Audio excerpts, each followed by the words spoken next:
Slightly sad day today. I put my adventure bike in Craigslist for $2,300.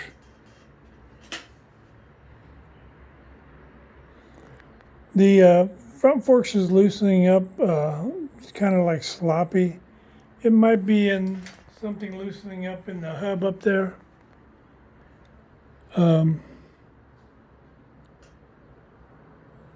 To be blunt and perfectly honest with you, if you're a man weighing 280, you don't need an e-bike because they're not quality like a motorcycle material, and they will tear up one thing after the next. And I do like riding it fast. It'll do 30 miles an hour on level ground, pedal assist 5. I'll ghost pedal, not even, as long as the pedals are moving, it'll keep you at that speed. And I have a terrible fear of that front fork breaking and me going down to the pavement. They're just not made to go fast.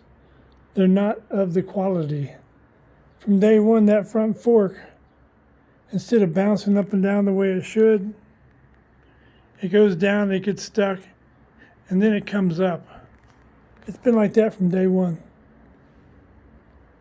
I gave $2,000 for it, and I probably got $2,800 in it with my spare battery and all the accessories. I put it in the paper for $23, and I'm not sad that I bought it. I've had to fix it a ton of times, but I'm not sad that I bought it.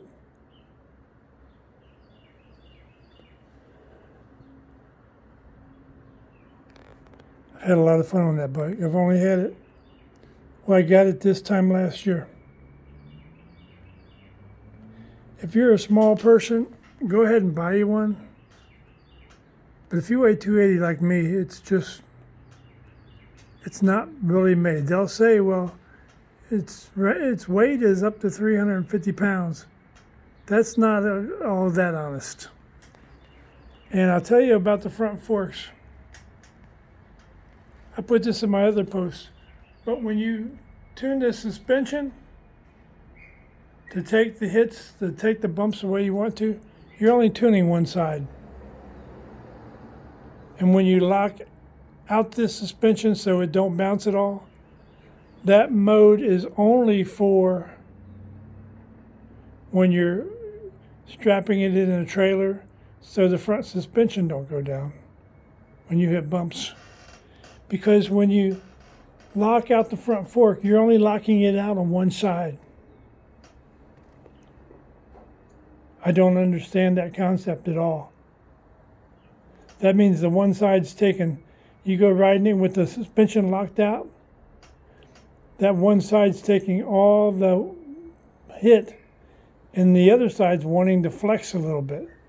And that's how you get a messed up front fork. If I kept it, I would get me a good quality, almost like a motorcycle front fork and put on this bike. Even if I had to weld it and incorporate it into the bike.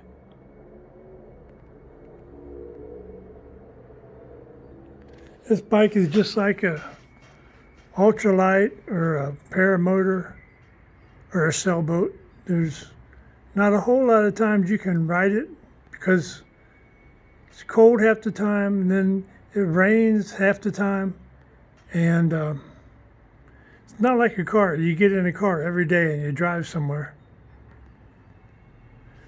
I'm not really sad I bought it, but if it sells, I'll be sad.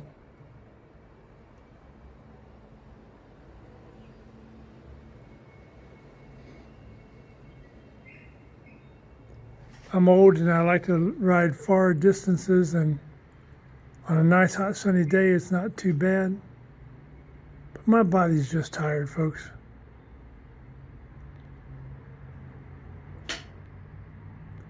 I don't know.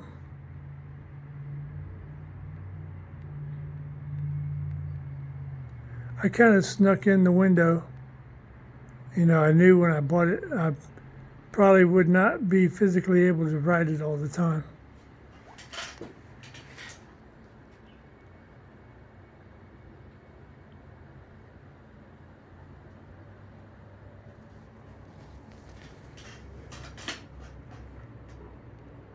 if you buy one, ask for a written warranty in your name.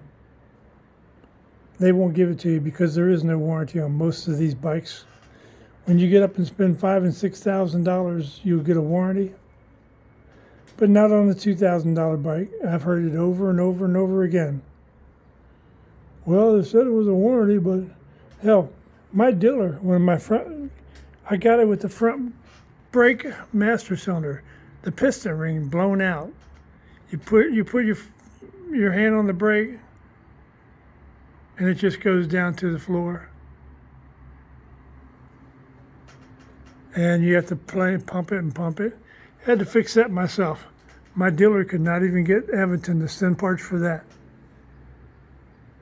And if you're not mechanically inclined, you'll get, even if you have warranty, you'll get all the parts for free, but you're going to pay the bike person for fixing that and putting that part on there.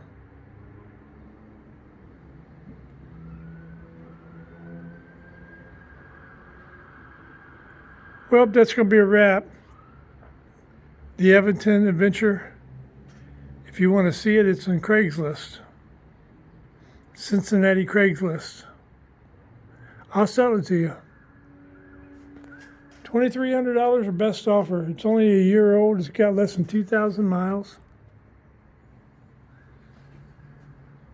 And if it doesn't sell, I'll be riding it when the weather gets nice and warm. I've put it in this big trailer right here that I made myself. That's a Honda. That's a Honda axle right there. The back wheels came off a Honda Civic. Made this big thing myself. If it doesn't sell, I'll just throw it in the back of my trailer and take more vacations with it. I have 3 dogs. I tried to buy that. You see, it's like a dog trailer for your bike. It's not practical. You got to ride one dog and come back and get the other dog. And then when you get done riding that dog down the path and back, you got to come back and get the third dog.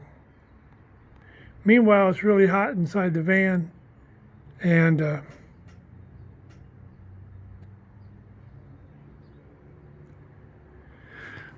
bike is just practical anymore. I had my fun on it. I had a lot of fun. I mean, it's super cool to just sit there with your. I run a rubber band around the throttle knob, so it basically is cruise control. Wherever I put it, that's where it stays. I put that on about 12 miles per hour. Cruise down the bike path. There's no better feeling than to be moving along and you don't hear a gas engine. You don't hear much of anything but the tires making that little bit of a roar.